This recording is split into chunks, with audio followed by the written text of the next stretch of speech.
Once the surface section of the well is drilled, the drill pipe is pulled out of the hole in order to lay the casing. This is done for environmental reasons to hydraulically seal the formation layers containing aquifers from the flowing hydrocarbons later on, once the well is completed. The casing string is made of numerous joints the same size screwed together at the collar. The casing pipe is selected according to its outer diameter, its wall thickness, its length, its weight by unit length, and the grade of steel it is made of. The selection of grade of casing depends on several variables, including the size of the hole, the rugosity of the drilled hole, the expected pressure of the flowing hydrocarbons, the H2S content, as well as the economic considerations. Once the entire weight of the casing string is solely suspended by the hangers, the casing is considered laid in place. In order to secure the laid casing string to the formation, cement is pumped through the casing shoe at the bottom of the well, letting the cement flow between the casing and the formation.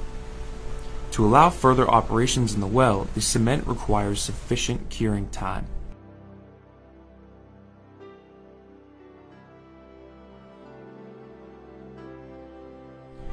Once the cement has dried, the seal of the aquifers would be established.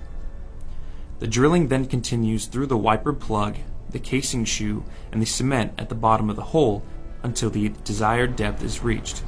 This is called total depth, or TD, and is where the pay zone is anticipated. To evaluate the presence and economic feasibility of this pay zone, the drill pipe could be equipped with logging while drilling tools to evaluate the formation while drilling.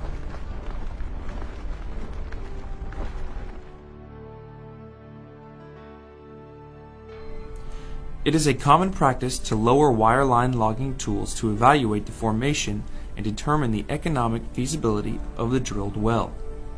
This is done by logging the anticipated pay zone through various types of sensors to determine the key properties of the zone. After the pay zone has been determined and deemed feasible, the wall needs to be prepared to extract the discovered hydrocarbons. This process is known as the completion of a well. A common completion method requires inserting a casing string into the newly drilled open hole to prevent the borehole wall from caving prematurely during the various steps of completion. To allow further operations in the well, the cement requires sufficient curing time.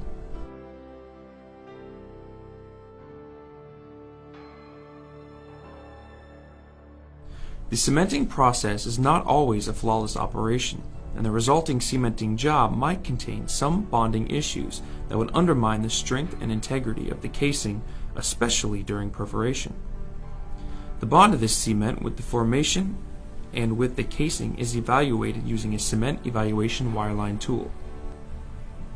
This tool determines whether the cement job is optimal. If not, further remedial operations are required. To establish a path with the hydrocarbons stored in the pay zone, a perforating gun is now lowered to the target depth. Wireline is the preferred conveyance method for short and light gun strings. To deploy long and heavy gun strings, a technique referred to as tubing conveyed perforating, or TCP, is required. Using sensors part of the gun string, the guns can be accurately positioned in front of the targeted reservoir. The charges in the gun are now ready to be ignited using the surface perforating control equipment. Once the correct depth has been confirmed, the gun is fired.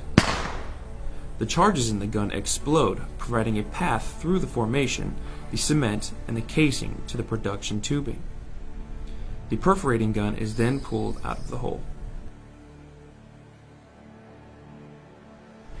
Now, the well is perforated and the path has been established between the stored hydrocarbons and the weld bore. While the drilling rig is still in place, production tests are performed to confirm the commercial viability of the reservoir before the production string is installed in the well.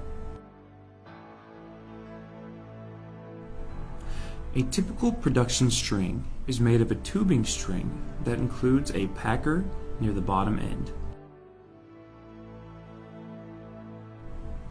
The production packer is installed above the top of the perforations to ensure that the flowing hydrocarbons reach the surface only through the production tubing.